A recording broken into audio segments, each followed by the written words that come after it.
Lalu bagaimana ketiga Sri Kandi di Pilgub Jawa Timur dengan program-program mereka ini bisa memengaruhi pemilih? Kami bahas bersama Muhammad Asyari, juru bicara tim pemenangan Luluk Lukman.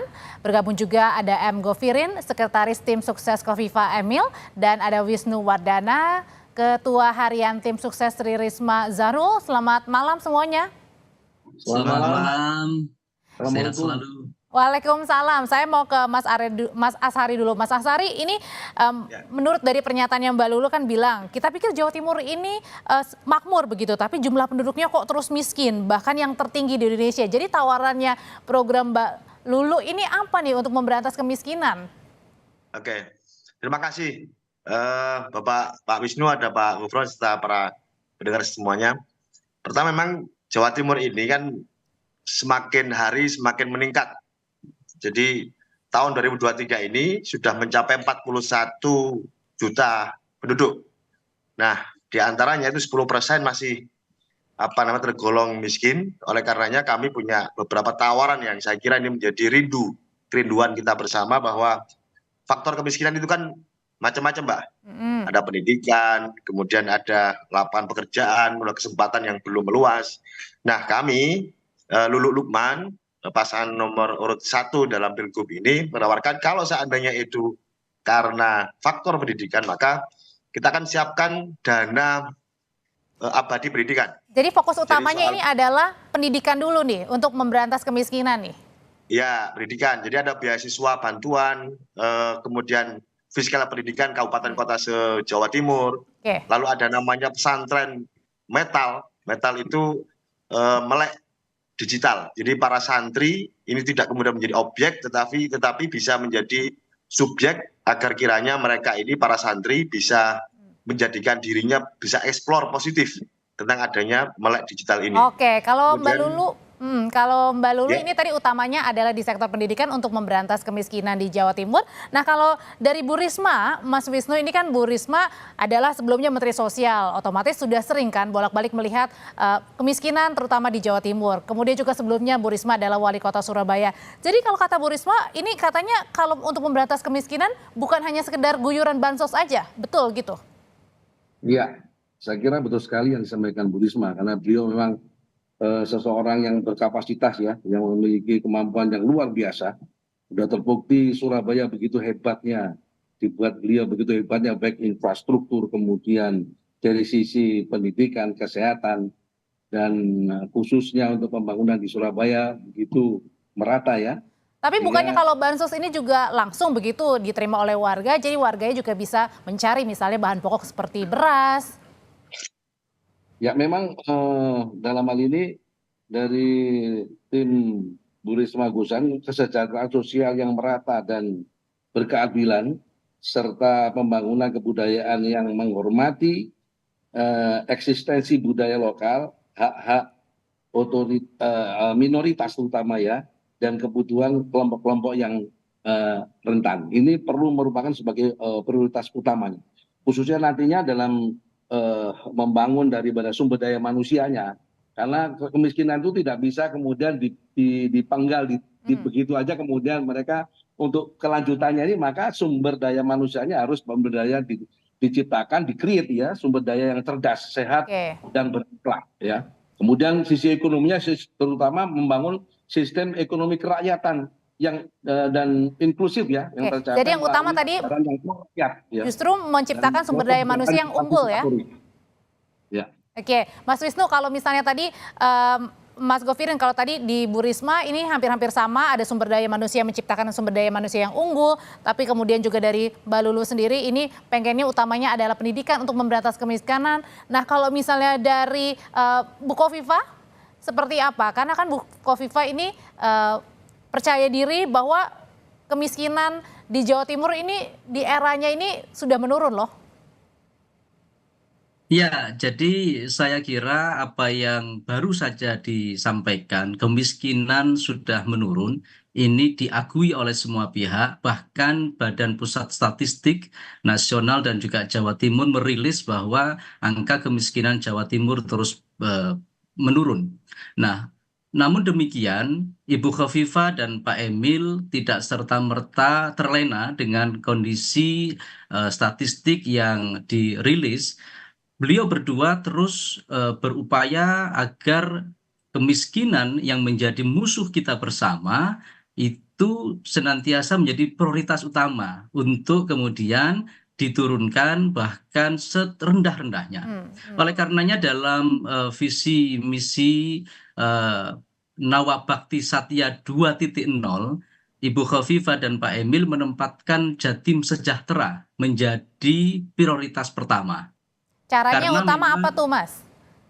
iya, lagi-lagi memang bagaimana agar masyarakat Jawa Timur itu sejahtera, maka dari sisi lapangan pekerjaan, kemudian dari sisi tadi saya sepakat dengan sahabat Ari yang juga menyoal tentang SDM, ini menjadi suatu hal yang kemudian menjadi prioritas. Sehingga tersambung antara Jatim Sejahtera dengan visi yang kedua yaitu Jatim Kerja, di mana memang mau tidak mau untuk meningkatkan kesejahteraan masyarakat tidak hanya melalui bantuan-bantuan yang bersifat untuk memenuhi kebutuhan dasar saja. Mereka butuh akses kerja yang cukup untuk bisa meningkatkan kesejahteraannya. Mas Govirin, tapi kan meskipun turun nih ya jumlah kemiskinannya, tapi kalau dibandingkan untuk kemiskinan nasional secara menyeluruh ini tetap tinggi nih di Jawa Timur. Iya, jadi saya kira apa yang terjadi, potret-potret kekinian yang barangkali orang memotret seperti itu, maka tidak hanya faktor yang sekarang sedang kita hadapi bersama, di mana ada faktor-faktor lain yang juga ikut di dalamnya.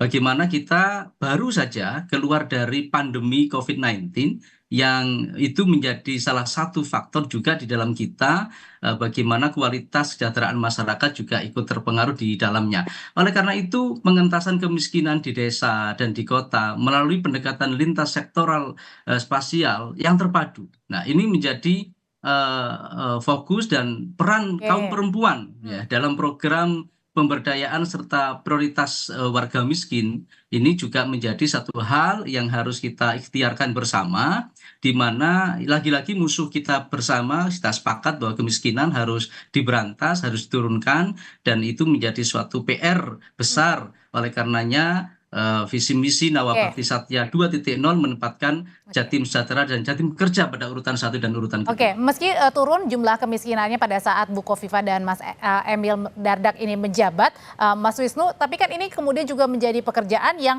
nampak ini juga menjadi tantangan supaya kalau misalnya bisa meraih hati warga, memaparkan visi misi untuk pemberantasan kemiskinan, unggul begitu ya untuk program-program yang didukung, kan ini bisa menjadi senjata juga agar Bu Risma ini menang di Pilgub Jatim nih. Gimana itu? Jadi begini ya,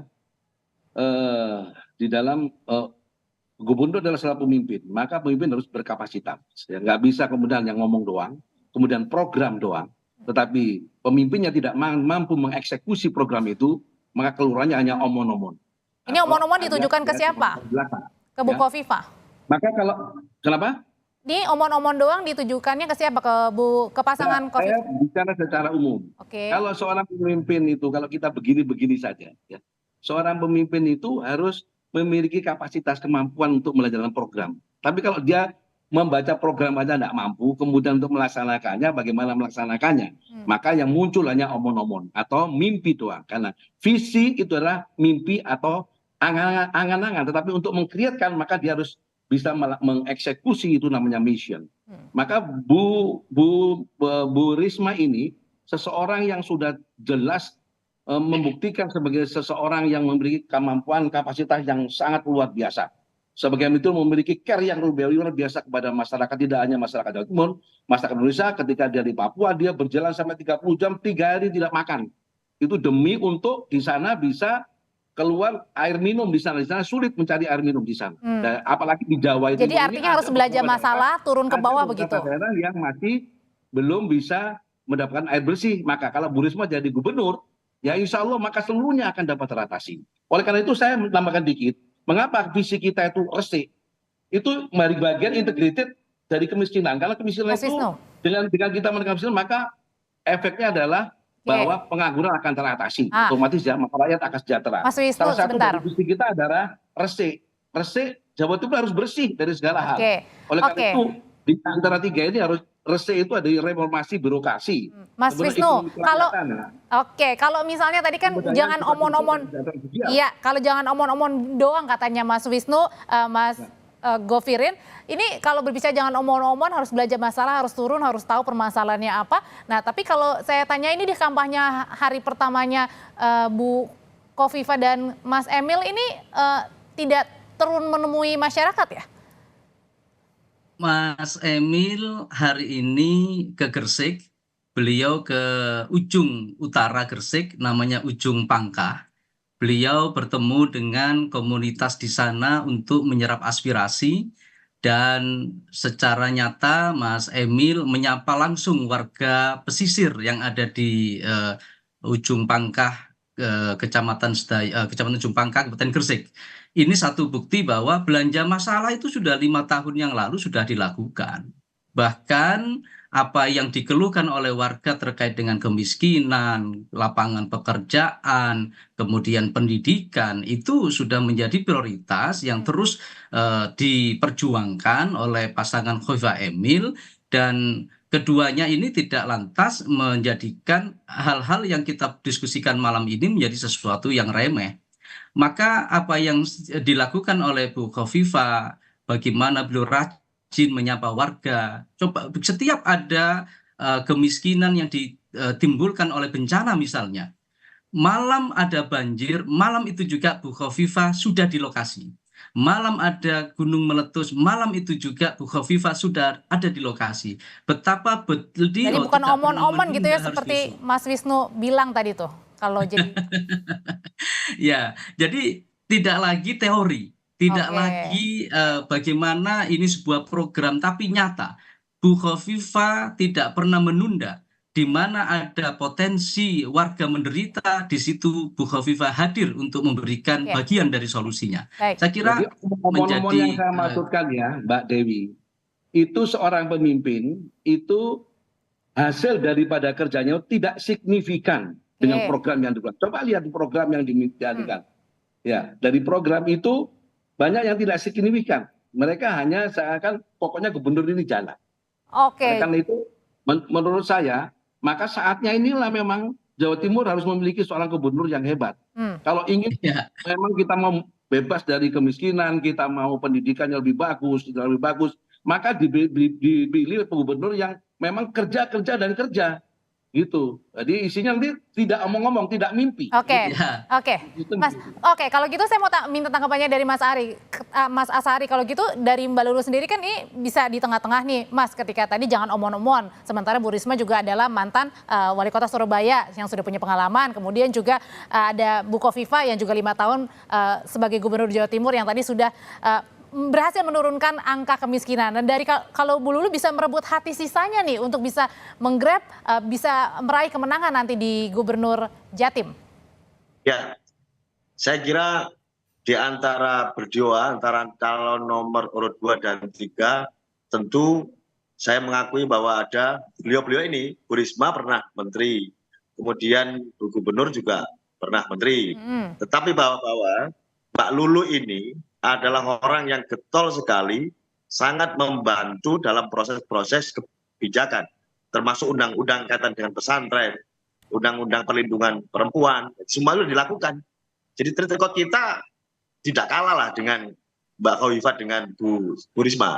Bahkan kita semua merangkai semua program baik pendidikan, kemudian lapangan pekerjaan itu dalam satu bingkai namanya program Sehati. Jadi semua itu mulai pendidikan, mulai lapangan kerja, pekerjaan, kemudian kesempatan kerja. Sehati itu maksudnya adalah bahwa kita harus dilindungi oleh jaminan kesehatan. Nah ini penting karena apa? Kesehatan itu menjadi prioritas kita. Setiap pesantren satu pusat kesehatan. Setiap desa kita akan bentuk inkubasi usaha dan lain sebagainya. Ada penciptaan SDM yang unggul, ada penciptaan juga kesejahteraan atau kesehatan yang lebih baik, dan juga untuk lebih banyak lagi pembukaan lapangan kerja dari masing-masing yang dijagokan begitu ya untuk programnya untuk berebut hati warga Jawa Timur. Terima kasih semuanya Mas Asori, Mas Govirin, Mas Wisnu, selamat malam. Terima kasih. Terima kasih. Berprestasi. Assalamualaikum.